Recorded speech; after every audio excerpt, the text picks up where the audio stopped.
The first public record of the Hargrove affair appears as a minor entry in the Harrodsburg Herald, dated October 19, 1871. The notice is brief, printed on page 3 between an advertisement for livestock feed and a list of church service times. It reads simply, "A public disturbance was reported on Main Street Tuesday last, caused by Mr. Caleb Hargrove, a farmer from the Southern Hills. Sheriff Callahan was called to restore order. Mr. Hargrove was reported to be in a state of great distress." This spare account belies the nature of the event. A more detailed picture emerges from a sworn statement given by Jedediah Miller, proprietor of the town's general store. The testimony, recorded in Sheriff Callahan's own hand, was taken the following day. According to Miller, Caleb Hargrove did not walk into town so much as he fell into it. He appeared just after noon, his wagon left standing in the middle of the road with one wheel in a ditch. Miller stated, "He was covered in mud from the boot to the shoulder, though there had been no rain for a week. His face was scratched raw, as if he'd run through a briar patch in the dark. But it was his eyes that held you. They were wide and yellow, like a cornered animal." Hargrove stumbled directly into Miller's store, knocking over a barrel of salted fish. He grabbed Miller by the front of his apron, his voice a dry rasp. Miller's testimony quotes him directly. "She has soured the earth," Hargrove repeated over and over. "The ground is poison. She has soured the earth." When asked who he meant, Hargrove only shook his head, a thin line of spittle on his lips. "Eliza," he finally whispered. "My Eliza." The man's accusations grew more frantic as a crowd gathered. He spoke of his fields yielding corn with black, shriveled kernels. He claimed his best milk cow had gone dry overnight, its calf born dead and misshapen. But it was his fixation on the crows that most disturbed the onlookers. "They watch the house," he raved, his voice rising to a shout. "They sit on the fence posts, and they watch. She speaks with them. I've heard it in the twilight. She speaks their language, and they speak hers." The town ledger shows that Caleb Hargrove had married Eliza Whitcomb 4 years prior. She was not from Harrodsburg, but from a small, unnamed settlement in the next county over, a place known for its insular families and old traditions. A letter from Martha Sloan, a local seamstress, to her sister in Danville, offers a glimpse of the town's perception of Eliza. In the letter, dated October 20th, Martha writes, "You will not believe what has happened. Caleb Hargrove came into town yesterday like a man possessed, accusing his wife of witchcraft. Poor Eliza. She was always a quiet thing, kept to herself out on that farm. Never came to church socials, never said more than a word or two when buying thread. She had a strange stillness about her. I cannot say I am entirely surprised. There was always something distant in her eyes." Sheriff Robert Callahan arrived within minutes. His official log for October 19th provides a terse, professional account of the incident. Called to Main Street at 12:30 p.m. Found Caleb Hargrove causing a public nuisance. Subject appeared agitated and unwell. Made several unsubstantiated claims against his wife, E. Hargrove, alleging maleficence and unnatural acts. Subject was restrained and brought to the jailhouse to calm him. It was there, in the quiet of the sheriff's office, that Reverend Silas Dunley found them. The Reverend was a severe man, his faith as hard and unyielding as the Kentucky limestone. He saw the world as a battleground between God and Satan, and he saw evidence of that battle in the struggles of his flock. An entry from his personal diary, penned that same evening, reveals his perspective. Sheriff Callahan sees a drunkard or a madman. I see a soul in torment. When Caleb Hargrove spoke of his wife, it was not with anger, but with a deep and profound terror. He spoke of a blight upon his land and his home, a darkness that had taken root. He said the proof of her compact was hidden in the barn. Under the earth, he said. She put it under the earth. The sheriff dismissed it as the ramblings of a broken mind. I fear it is something far worse. I fear it is a confession. Reverend Dunley's presence shifted the dynamic. Where Sheriff Callahan sought to de-escalate, the Reverend saw a spiritual duty to investigate. He pressed the sheriff, arguing that to ignore such a claim was to invite evil to fester. The sheriff's log remains stoic, but the pressure is evident. Reverend Dunley visited the jailhouse at 2 p.m., insisted on speaking with Hargrove, expressed concerns of a spiritual nature, argued that a visit to the Hargrove property was warranted to ensure the safety of Mrs. Hargrove and to quell public rumor. Caleb, locked in a holding cell, grew more insistent. He no longer spoke of the fields or the cattle. His focus narrowed to a single point, the barn. His pleas were directed at anyone who would listen. He swore there was proof of Eliza's wickedness buried beneath the barn's packed dirt floor. He begged the men to go and see for themselves, to dig where he told them to dig. He gave no specifics, offering only the same desperate, looping phrases. The proof is there. What she took is there, in the dark, beneath the straw. By late afternoon, the town was simmering with rumor and fear. The story had grown with each telling. It was no longer just about spoiled crops. It was about curses, shadows seen in the windows of the Hargrove home, and the unnatural silence that always seemed to hang over their land. Sheriff Callahan, a practical man caught between civic duty and the rising tide of hysteria, fanned by the Reverend, relented. His log notes the decision tersely. At 4:15 p.m., a party was formed to visit the Hargrove farm. Purpose? To investigate Mr. Hargrove's claims and ascertain the well-being of Mrs. Hargrove. Party consisted of myself, Reverend Dunley, and Deputies Miller and Thorne. The last page of Reverend Dunley's diary entry for that day is filled with a sense of grim purpose. We go now, as the sun begins to fail. We go to the place Caleb Hargrove has indicated. He remains in his cell, weeping, a man hollowed out by what he has witnessed. He told us to look for the crows. He said, "They will show you the way. They are always watching. May God, in His mercy, grant us the strength to face what we find in that unholy place." A final sentence is smudged. The ink bled as if from a drop of water. But the words are just legible. They read, "I feel a coldness in my spirit that has naught to do with the autumn air." The journey to the Hargrove farm took the better part of an hour. The property lay several miles south of town, connected to the main road by a narrow, rutted track that wound deep into the limestone hills. Sheriff Callahan's report documents their departure at 4:20 p.m., noting that the sky was clear, but the light was already beginning to fade in the hollows. He rode alongside Reverend Dunley, with his two deputies, Miller and Thorne, following behind in a small buckboard wagon. Deputy Jacob Thorne, a young man of only 19, gave a deposition a week later concerning the events of that day. His account provides details the sheriff's spare log omits. Thorne stated, "The silence grew deeper the further we went. The sound of our horses' hooves seemed to be swallowed up by the trees. I have ridden that road many times, but on that evening it felt unfamiliar, as if we were passing into a different country." He also recalled the Reverend's demeanor. Reverend Dunley did not speak for the entire ride. He held the reins loosely in one hand and his Bible in the other, his lips moving in silent prayer. They found the Hargrove farmstead sitting low in a shallow valley, shadowed by the steep hills on either side. Caleb's wagon was still where he had left it, half in the road, a testament to his panicked flight. From a distance, the place looked simply neglected. The corn in the nearest field was stunted, the stalks thin and yellowed, though other farms in the area were reporting a good harvest. A line of fence posts stood bare, the wire between them rusted through and coiled in the weeds. And as Caleb had claimed, there were crows, dozens of them. They perched along the sagging ridgeline of the house and the barn, silent and unmoving. Reverend Dunley's diary entry, written late that night, captures the scene with foreboding. They sat upon the roof of the house, a silent black jury. They did not caw or take flight as we approached. They simply watched, their heads turning in unison to follow our progress. I felt their gaze as a physical weight upon my soul. It was the soulless watch of the scavenger, who knows that all living things are but meat waiting to grow cold. Sheriff Callahan led the party into the farmyard. The report notes the state of the property. Premises appeared to be in a state of disarray. Tools left lying in the yard, front gate off its hinges, no livestock visible.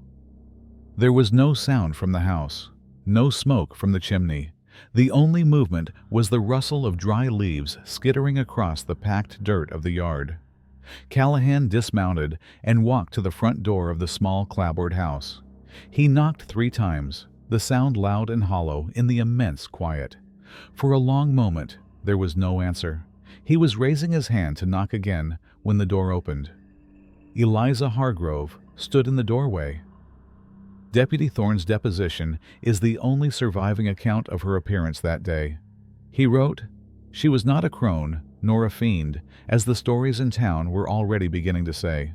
She was a plain woman, thin as a winter branch, with dark hair pulled back severely from her face. She wore a simple brown dress, and her hands, which she held clasped at her waist, were stained with dirt, as if from gardening. But she did not speak. She only watched us, her eyes dark and empty of surprise. It was as though she had been waiting for us all along." Sheriff Callahan, a man accustomed to taking charge of a scene, seemed momentarily at a loss. According to his own report, he cleared his throat and addressed her formally. "Mrs. Hargrove, I am Sheriff Callahan. Your husband, Caleb, is in my custody in Harrodsburg. He caused a disturbance. We've come to ensure you are safe." The report notes her response with clinical brevity. Subject was unresponsive. It was Reverend Dunley who stepped forward, his Bible held tight in his hand. He stood a few feet from her, his shadow falling across the threshold. His diary recalls the moment. "I saw no fear in her. I saw no righteous anger at the intrusion. I saw a stillness that was not of God." I put the question to her directly, for the sheriff spoke only of worldly matters. I asked her, "Woman, is there ungodliness in this house?" She met my gaze, and for the first time, a flicker of something moved in her expression. It was not fear. It was not anger. It was recognition. And then her eyes moved past me to the barn that stood behind us, dark against the fading light. Her gaze was all the answer they needed. Sheriff Callahan, his patience wearing thin, stated their purpose plainly. "Mrs. Hargrove, your husband has made some serious allegations. He claims there is something in your barn we ought to see. We mean to inspect the premises." Eliza Hargrove did not protest. She did not argue or weep. She simply took one step back from the doorway, a silent, ambiguous gesture. It could have been an invitation. It could have been a surrender. The men took it as permission. They left her standing in the open door of the silent house and walked across the yard to the great weathered barn. The crows on the roof watched them go. Thorne's testimony describes the moment they opened the heavy barn doors. A smell rolled out of it. Not the usual smell of hay and manure. It was a cold smell. The smell of damp earth and something else. Something like spoiled meat, but older, deeper. The interior of the barn was vast and dim, shafts of dusty light cutting through the gaps in the board walls. It was mostly empty. A few old tools leaned against a wall, coated in rust and cobwebs.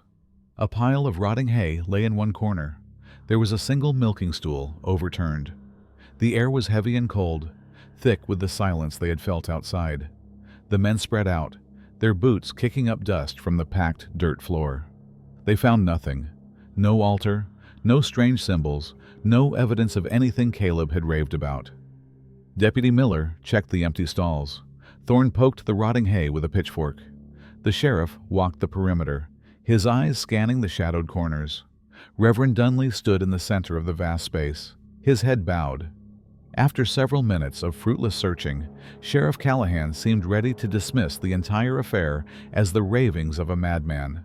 His report states, "An initial search of the main barn structure revealed nothing of an unusual or criminal nature." But the report is incomplete. The official copy in the county archives has suffered severe water damage over the decades. The ink on the lower half of the page has bled into an illegible gray smudge.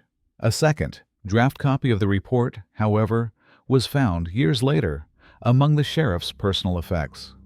It is written on a loose sheet of paper and appears to have been torn from a ledger. It contains one more sentence than the official version. The sentence reads, "It was Reverend Dunley who first noticed the floor near the rear wall, saying that the earth looked different, darker, as though it had been recently disturbed." Reverend Dunley's diary provides the final, chilling piece of that moment. The entry for October 19th continues after his description of the crows, but the last page of the entry is torn vertically down the middle, leaving only the left half of each line intact. The fragmented text reads, "An unholy stillness. The sheriff was ready to leave, but the spirit, me to the back wall. The earth there was not right. It was," then the rest, softer. "I told Callahan to look. He knelt down with his hand, and I saw his face change. He looked up at me. A deep dread. He asked Deputy Miller for a shovel. As Miller, I heard a sound from outside. It was not the wind. It was from the house. A low sound, almost like humming, or a prayer. And I knew then that what was buried in that unholy..." The rest of the page is gone. Deputy Thorne's deposition, given under oath, describes what happened next. Deputy Miller fetched a spade from the buckboard. When he struck the ground, it made a dull, heavy sound, not like normal earth. It was soft. The Reverend stood over him, holding a lantern, even though it was not yet full dark inside. He recited a verse from the Psalms, his voice low and steady. It was the only sound besides Miller's digging and the scraping of the shovel. The work was quick. The soil was loose, mixed with bits of rotted straw and dark, damp humus. Less than 2 feet down, the shovel's edge hit something that was not stone or root. It gave with a muffled tearing sound. Deputy Miller recoiled, dropping the spade. The smell that had been faint before now billowed up from the shallow pit, the cloying, sweet odor of old decay. Sheriff Callahan's draft report details the discovery with stark professionalism. At approximately 5:10 p.m., excavation revealed a bundled object buried at a shallow depth. The object was wrapped in what appeared to be decaying linen or burlap. It was oblong in shape, approximately 2 feet in length. The sheriff himself knelt at the edge of the hole. Using his hands, he brushed the loose dirt away from the object. The cloth was dark with moisture and age, but it was unmistakably a wrapping, bound tightly with what looked like twine. It was the Reverend Dunley who gave voice to their shared, unspoken horror. His diary entry, written later that night by a trembling hand, picks up where the torn page left off. Unholy ground, Callahan uncovered the thing, and the truth of it was plain to see. It was the size and shape of a newborn babe, a grave for a child, hidden here in the darkness of this cursed place. I placed my hand upon the earth and felt a coldness that seeped into my very bones, a chill that had nothing to do with the coming of night. It was the cold of a place where life had been profaned. Deputy Thorne's testimony adds a human element to the grim discovery. The sheriff looked up at us. His face was pale in the lantern light. He was a hard man, the sheriff, not easily shaken, but I saw something in his eyes then, a kind of sickness. He said, "There's more." He was pointing with his chin to another spot a few feet away, and another one beside it. The floor of that barn was like a garden bed that had been recently turned. You could see the patches, darker and softer than the ground around them. They did not speak. Deputy Miller picked up the spade and moved to the second patch of disturbed earth. Thorne took a rusted hoe that was leaning against the wall. The work was grim and methodical. The second hole yielded the same terrible finding, a small, tightly wrapped bundle.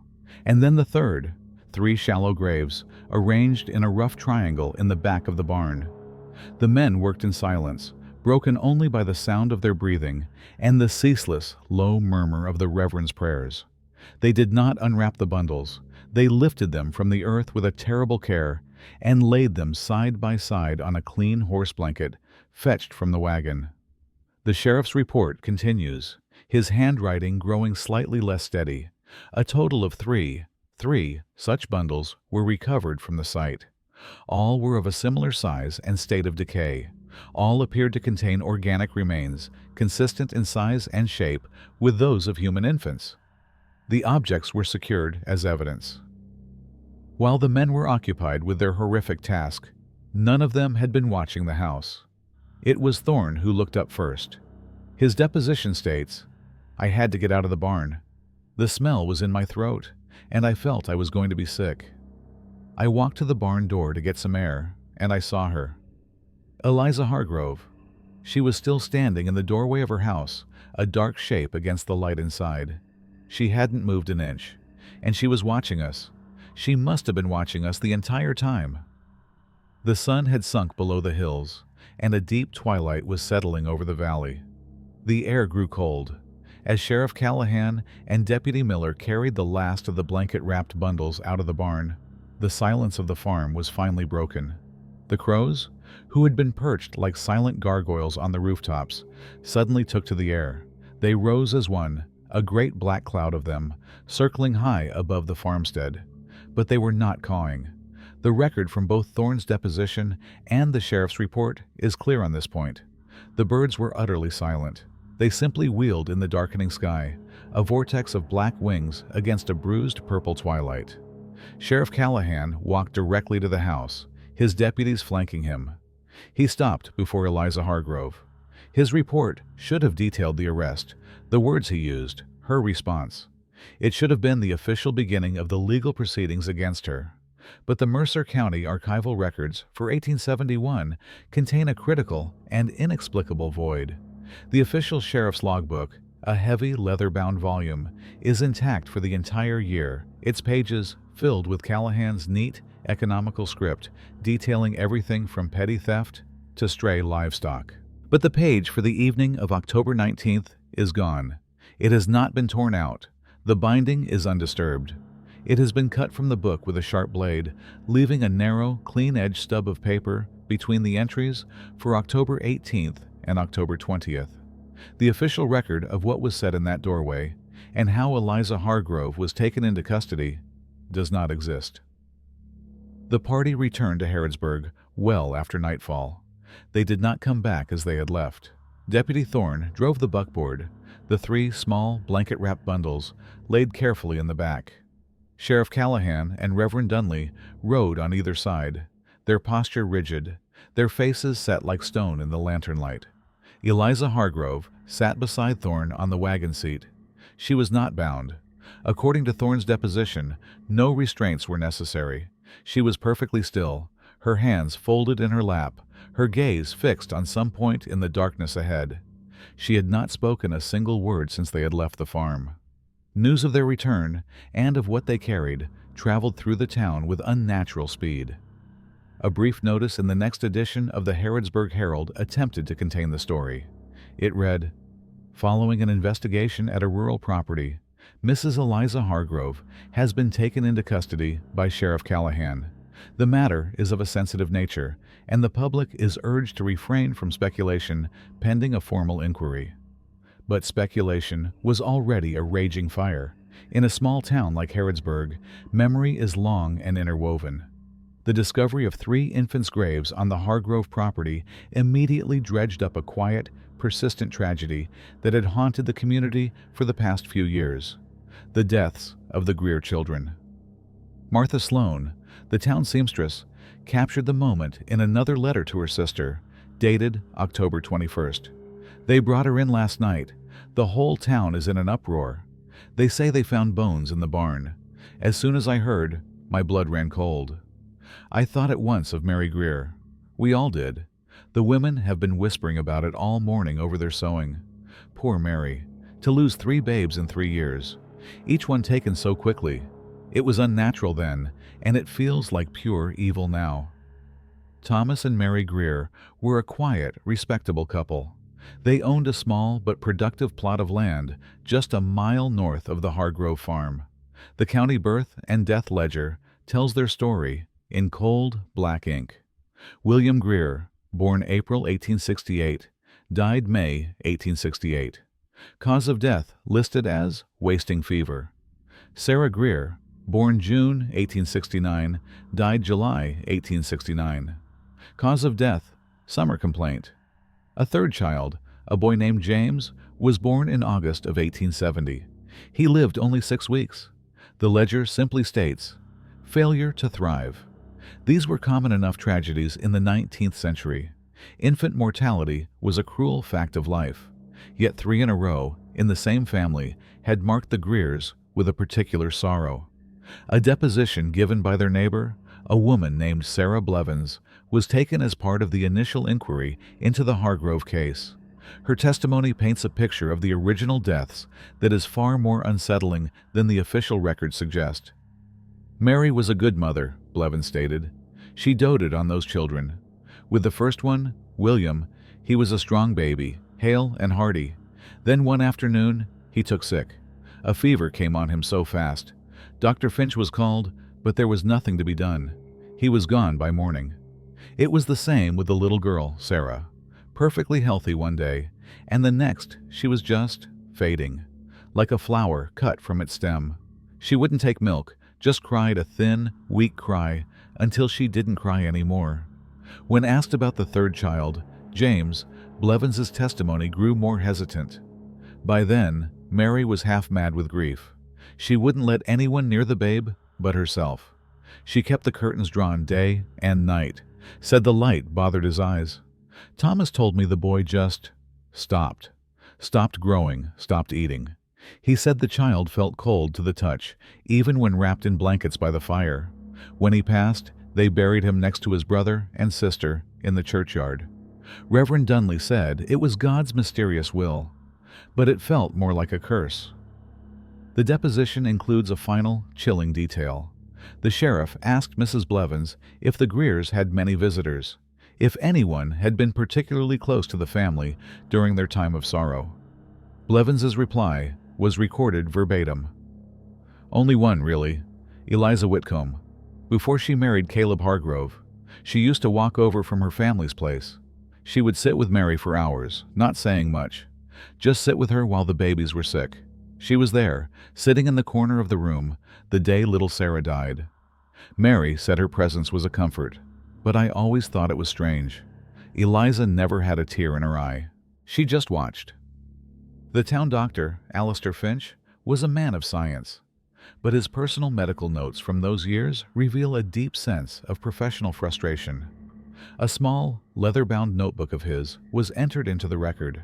His entries on the Greer children are spare, the handwriting cramped and hurried. For William Greer, he wrote, "Sudden onset of fever, no discernible cause, lungs clear, no rash, child expired within 12 hours, a perplexing case." For Sarah Greer, severe gastrointestinal distress, but symptoms do not align with typical cholera or dysentery. Rapid dehydration, mother reports child refusing the breast. Condition deteriorated with remarkable speed. On James Greer, his notes are the most troubled. Profound lethargy, subnormal body temperature despite warm conditions, no signs of infection or congenital defect. The child simply seems to be giving out. I confess myself at a loss. It is contrary to all medical experience. Faced with this history, Sheriff Callahan acted swiftly. His draft report outlines the next step, given the proximity of the Hargrove and Greer properties, and the congruence between the number of remains discovered and the number of deceased Greer infants. An immediate identification was deemed necessary. I proceeded with Reverend Dunley to the Greer farm on the morning of October 20th to interview the parents. The official record of this interview is where the narrative once again fractures. The sheriff's account is clipped, documenting only the barest facts. He writes that he found Thomas Greer repairing a fence. He informed him of the discovery at the Hargrove farm. Thomas Greer's reaction is noted simply as extreme emotional distress. The sheriff reports asking Thomas if he and his wife had consented to their deceased children being moved from the churchyard for any reason. Thomas Greer's response, quoted in the report, was "No, God, no. We buried them ourselves. We put them in the Lord's ground." But the report on the interview with Mary Greer is strangely incomplete. The formal, bound copy in the county archive contains only this sentence. An attempt was made to interview Mrs. Mary Greer, but she was found to be in an unwell state and could not provide a statement. A loose page, however, discovered tucked inside Reverend Dunley's personal Bible decades after his death, appears to be a draft of this section of the sheriff's report, written in Callahan's own hand. It is more detailed and far more disturbing. We found Mrs. Greer in the kitchen, shelling beans into a wooden bowl. She did not look up when we entered. Thomas spoke her name, his voice breaking. He told her what we had found. She did not stop her work. Her hands kept moving, slow and steady. I knelt down so I could see her face. Her eyes were fixed on the bowl. I asked her, "Mary, we need to know. The children they found, are they yours?" For a long time she said nothing. The only sound was the scrape of her thumbnail on the bean pods. Then, so quiet I almost did not hear it, she spoke. She said one word, "Hush." Her gaze shifted from the bowl to the window, which looked out over the empty fields. "They're sleeping now." The page ends there. The rest of the report, detailing what happened next, what other questions were asked, or how they left that silent kitchen, is missing. Eliza Hargrove was held in the small, stone jailhouse behind the sheriff's office. It consisted of 2 cells, cold and damp, with slit windows that let in little light and no air. The county jailer, a man named Phineas Cobb, later provided a short, reluctant statement regarding her incarceration. He noted that she was a model prisoner. She did not weep or rage. She did not ask for food or water, though she took them when offered. Mostly, she sat on the thin straw pallet, her back straight, and stared at the stone wall opposite her. Cobb stated, "It was her quiet that got to you. I've had men in here screaming for their mothers, and drunks singing all night. That's a natural sound for a jail. But her, it was like having a shadow locked in the cell, a piece of the night that wouldn't go away when the sun came up." Sheriff Callahan began the formal interrogation on the morning of October 21st. His official log, the new one he started after the original book was damaged, contains a clipped entry for 9:00 a.m. Commenced questioning of E. Hargrove regarding the remains discovered on her property. Deputy Thorne present to transcribe. A partial transcript, written in Thorne's neat, careful hand, survives among the county's miscellaneous court papers. It is a document of profound frustration. The first page is a litany of questions met with a wall of silence. Question: State your full name for the record. Answer: no response. Question: Mrs. Hargrove, do you understand why you are here? Answer: no response. Question: We found the remains of 3 infants buried in your barn. Can you tell us how they got there? Answer: no response. Question: Were you aware that these remains were buried on your property? Answer: no response. Question: Mrs. Hargrove, these are the children of Thomas and Mary Greer. Did you take them from their graves in the churchyard? Answer: no response. The transcript continues in this manner for 3 full pages. Question after question met with the same notation. No response. Deputy Thorne's handwriting, so neat at the start, grows progressively looser, the letters larger and less controlled, as if he were pressing the pen harder into the paper. It was Reverend Dunley who broke the stalemate. He was not officially part of the legal proceedings, but he had entered the sheriff's office that morning with the unwavering conviction of a man on a divine mission. An entry in his diary describes his rationale. Callahan seeks a confession of the flesh. He asks about crimes of the earth. He does not understand that he is speaking to a vessel. The evil that resides within her has no name for our laws, no respect for our courts. It must be confronted not with questions, but with the power of the word. The sheriff sees a murderer. I see a gate to hell that has been left ajar in our very midst. Callahan, exhausted by the wall of silence, eventually relented and allowed the Reverend into the interrogation. The jailer, Phineas Cobb, was present for this second attempt. His statement describes the scene. The sheriff looked tired. He sat at the small table they'd brought in, rubbing his temples. The Reverend stood beside him, holding his black Bible like it was a weapon. Eliza Hargrove just sat on her cot, watching them. She hadn't moved in hours. The Reverend did not ask questions of fact. His were accusations of the soul. According to Cobb's testimony, he began by reading passages from Exodus. his voice ringing against the stone walls. He spoke of the plagues of Egypt, of blighted fields and sickened cattle. He spoke of the commandment, "Thou shalt not suffer a witch to live."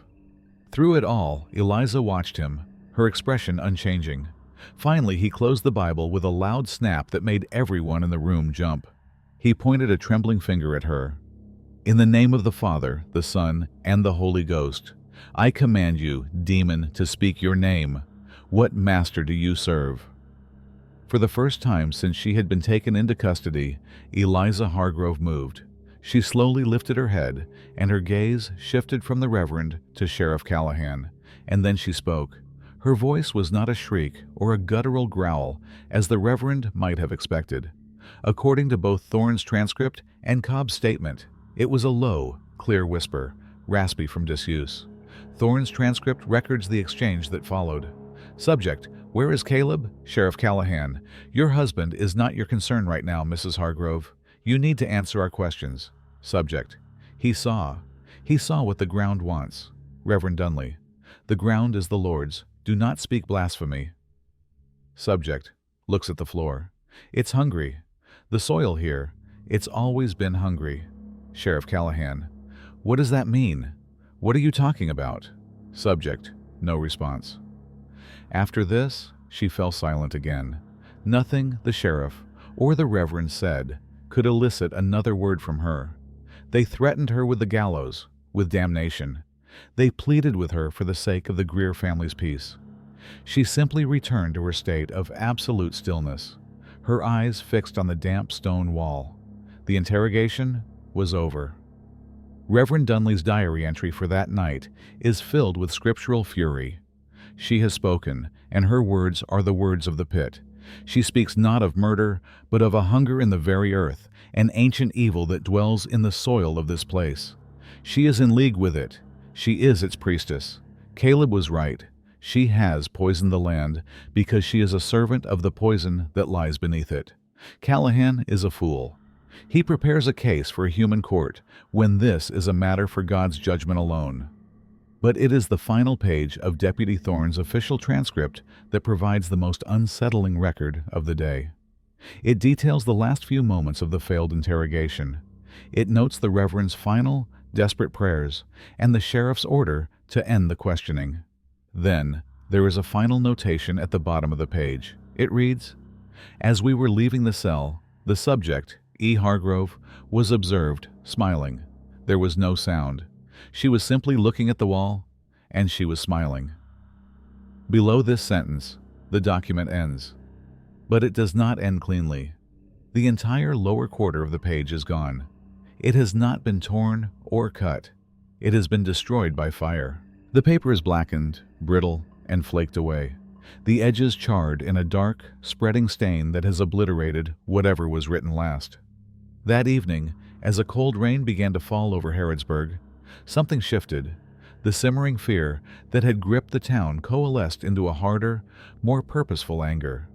The source of this change can be traced to a single event. Thomas Greer walked into the town saloon. He was not a drinking man by reputation, but on that night he ordered a whiskey and drank it down in one motion.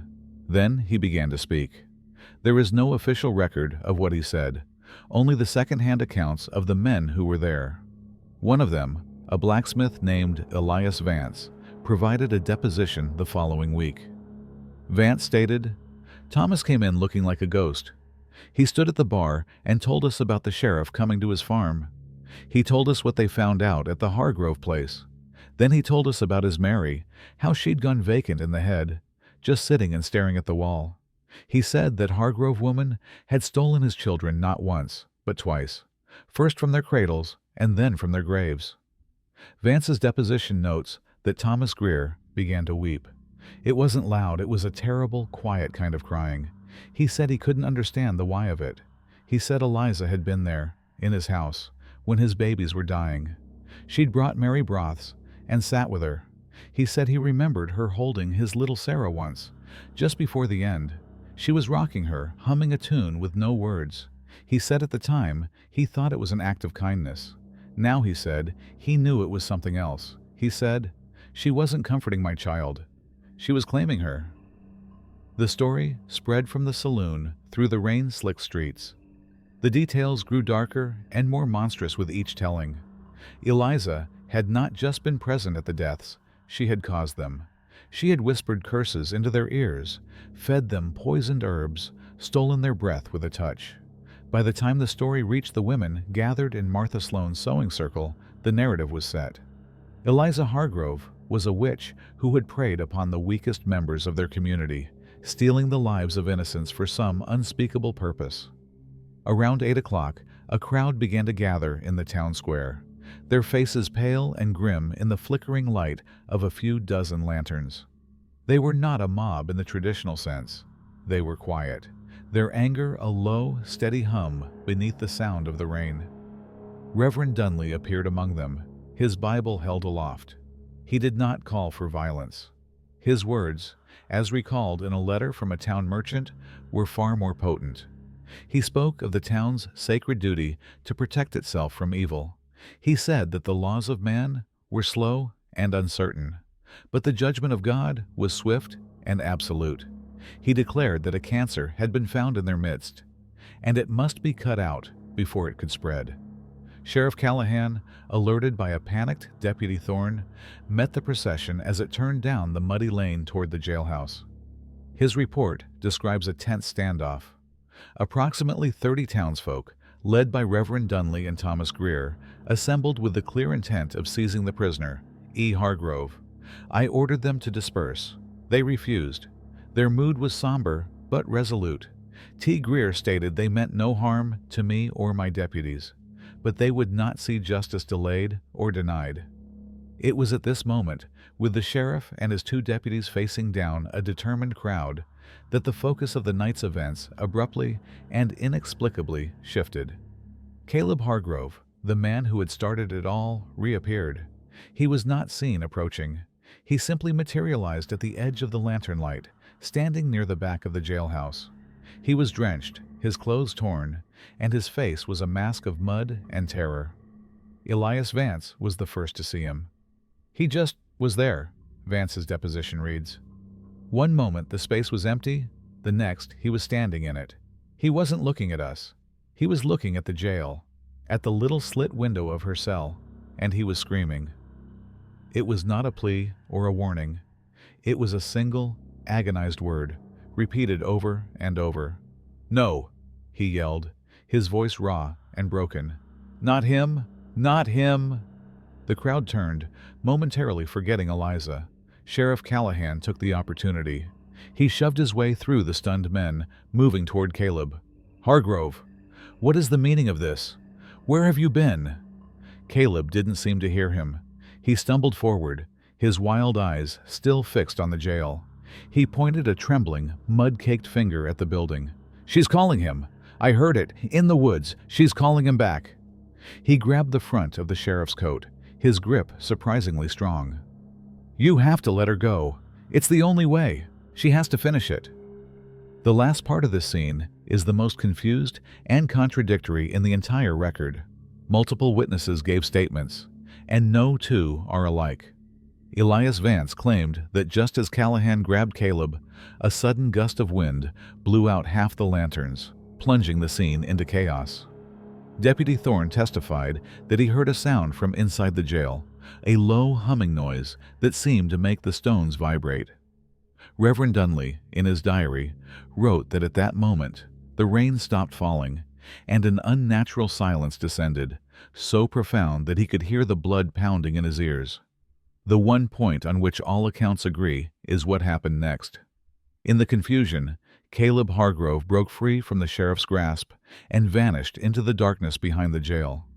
At the same instant, a loud, splintering crack echoed from the direction of the Hargrove farmstead, miles away in the hills. Several men swore it sounded like a great tree falling, though the night was still. Sheriff Callahan immediately ordered his deputies to search for Caleb, while he tried to restore order among the dispersed and frightened crowd. The search for Caleb Hargrove was fruitless. He was gone, as if he had been swallowed by the night itself.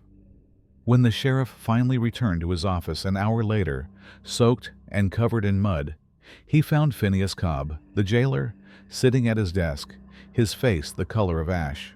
Cobb could only point toward the cells.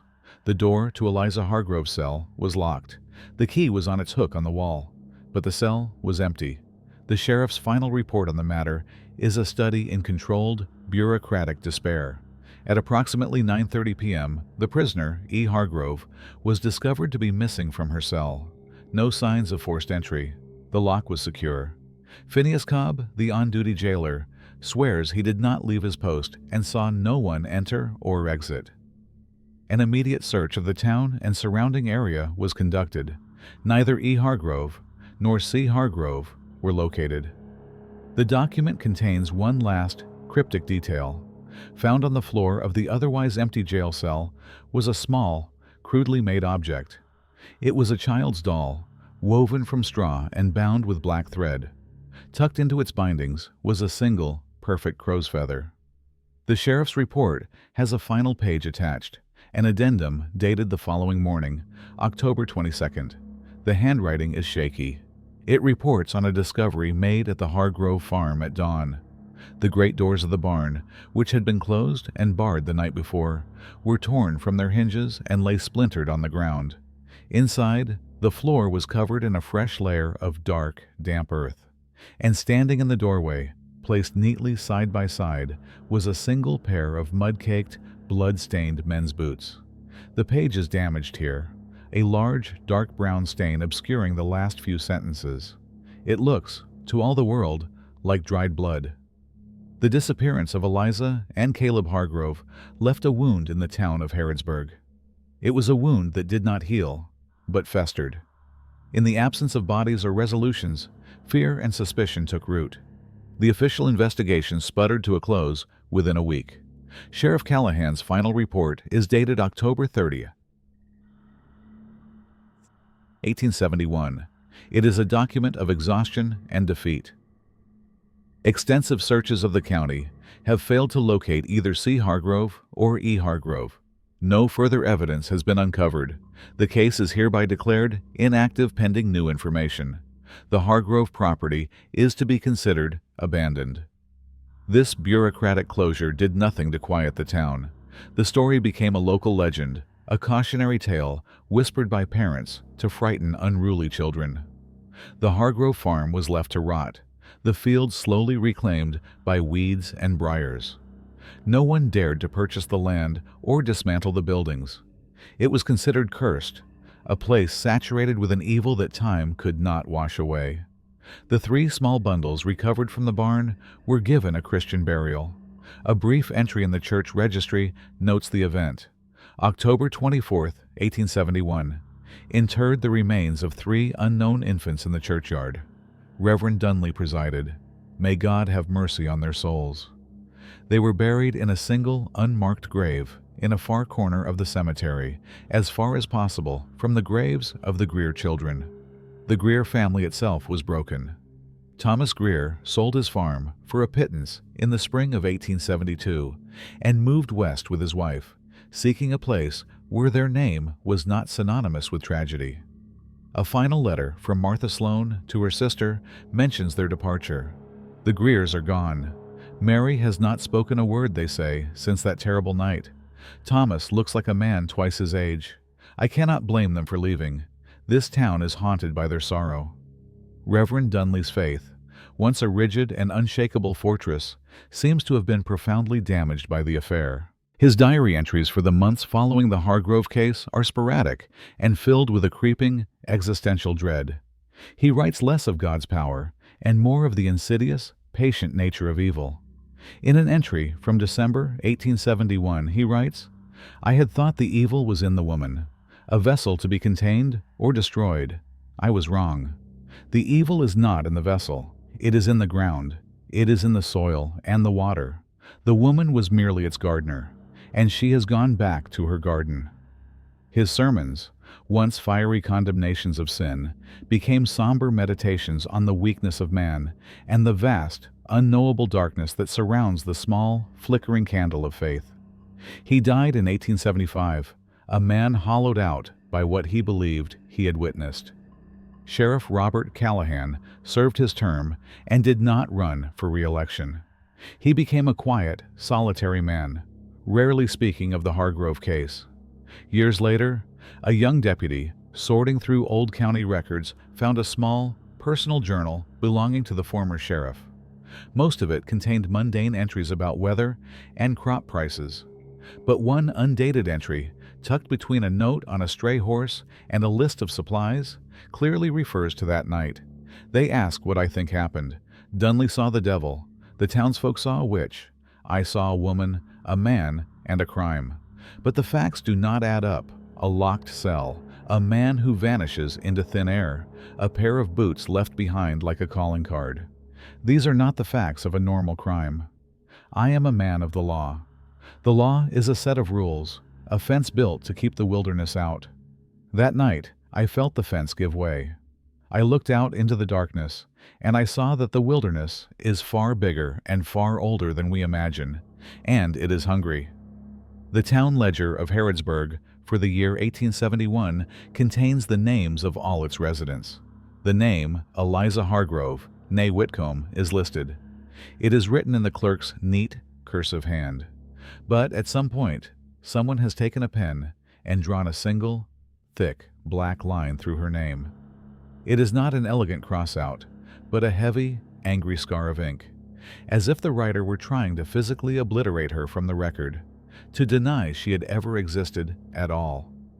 There are no other official documents. The story of the Hargrove farm passed out of written history and into the realm of folklore. For decades, children would dare each other to go to the ruined barn on moonless nights. They claimed that if you pressed your ear to the ground where the building once stood, you could hear a baby crying, a thin, muffled sound coming from deep within the earth.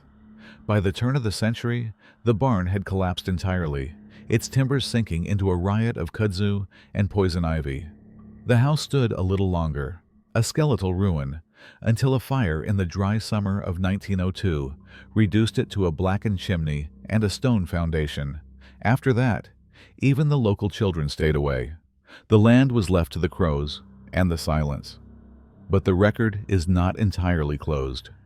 In the Mercer County Courthouse, there is a box of unfiled miscellaneous documents from the late 19th century. It contains forgotten deeds, unclaimed wills, and water-damaged testimonies from forgotten disputes. Tucked into an envelope labeled Hargrove Inquiry, 871, along with the partial interrogation transcript and the blacksmith's deposition, is one final, anomalous piece of paper. It is not a letter or a legal document. It is a single page torn from a child's primer, the kind used for teaching the alphabet.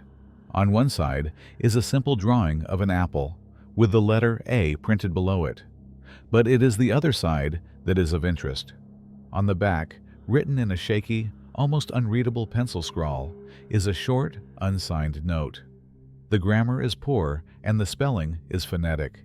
It is clearly the work of someone barely literate. The note reads, "She didn't take them from the church. She never done that. She took them before the doctor come. When they was still warm, she said the ground needed it. She said it was a payment, so the corn would grow. She said it was a old hungry thing, and we had to feed it." The page is brittle and stained with age. At the very bottom, in the corner, there is a small, dark brown smudge. It looks like a thumbprint, left by a hand that was covered in dirt, or in blood. The identity of the author is unknown. The page is a ghost, a final, horrifying whisper from a past that refuses to be buried. In 1928, nearly 60 years after the Hargrove affair, the state of Kentucky commissioned a new topographical survey of Mercer County. The field notes of the lead surveyor, a man named Isaac Feldman, were filed with the state archives.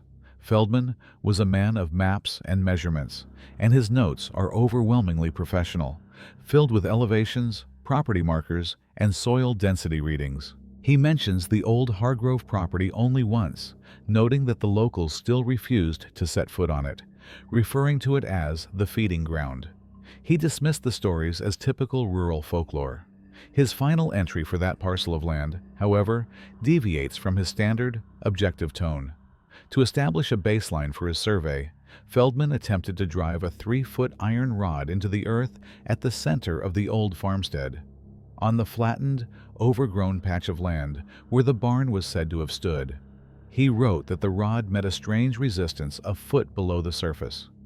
It was not the sharp, unyielding stop of bedrock, but something dense, fibrous, and strangely resilient.